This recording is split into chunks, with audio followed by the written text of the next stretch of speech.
Oi, pessoal, meu nome é Letícia, eu faço parte da Liga de Segurança do Paciente da UES e hoje eu vou falar sobre a segurança na administração de medicamentos para doenças tropicais negligenciadas, que são as DTM. Bom, primeiramente, o que são essas doenças tropicais negligenciadas? Elas são as doenças que são causadas por agentes infecciosos ou parasitas e são consideradas endêmicas em populações de baixa renda. Então, assim, elas são negligenciadas exatamente porque existe uma quantidade de investimento bem menor nela em pesquisas, em produção de medicamentos e no próprio controle dessas doenças. Algumas delas são a malária, a doença de Chagas, a doença do sono, que é a triponocimíase humana africana, a leishmaniose visceral, a filariose linfática, a dengue, a esquistossomose. Bom, existem algumas etapas para a segurança nessa administração de medicamentos, que é a fabricação de medicamentos de alta qualidade, que eles têm que ser comprovadamente seguros e eficazes, formas farmacêuticas adequadas à idade, o transporte local, armazenamento e a administração adequada dos estoques, a administração segura no local de uso. Bom, a primeira etapa, que se refere à fabricação dos medicamentos, ele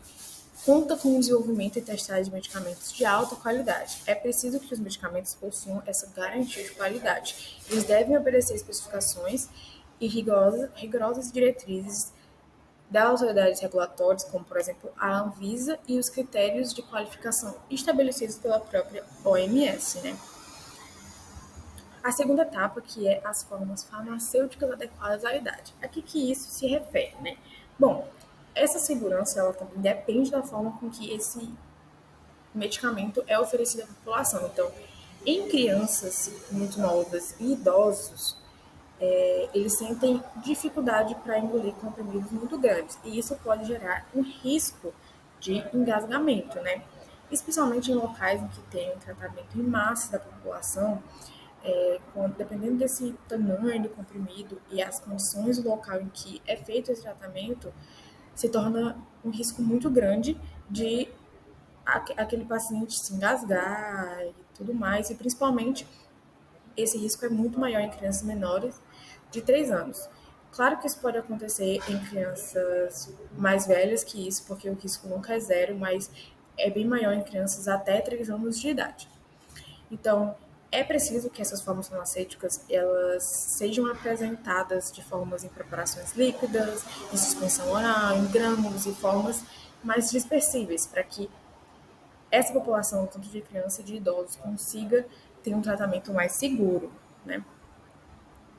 A terceira etapa, ela depende de como esses medicamentos são transportados, Do local em que eles são fabricados até chegar de fato na pessoa que vai receber esse medicamento, Então, o transporte, onde eles são armazenados e como eles são gerenciados dentro do estoque. Então, é preciso que eles sejam guardados em temperatura e umidade estabelecidos, e tudo isso para que seja minimizado perdas, dano de contaminação e mau uso. Também para que esses medicamentos não se vençam antes do período correto e que não aconteça nenhum mal que pode chegar ao paciente. A quarta etapa, ela se refere ao local de uso e que esses medicamentos vão chegar, Então, assim, mesmo que os medicamentos sejam seguros, que eles estejam disponíveis em formas farmacêuticas adequadas à idade dos pacientes e que eles tenham sido despachados, armazenados de forma apropriada, a administração correta é essencial para a segurança. Então, é preciso dar a devida atenção aos aspectos chaves da administração de medicamentos, como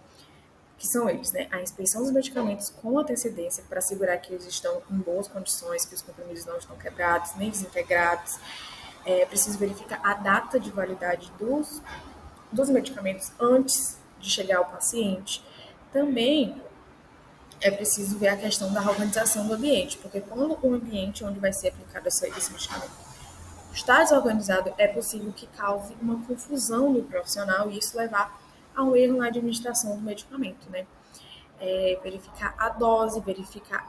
a identificação do paciente, se aquele medicamento de fato é para o paciente que está ali ou se houve algum erro, É muito importante que esses passos sejam seguidos.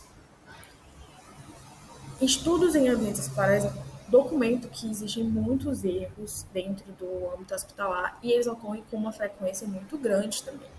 E algum dos motivos, né, para isso acontecer, alguns fatores de risco são instruções ou políticas ambíguas dentro do próprio hospital, do posto, né, não tem certeza de como deve agir,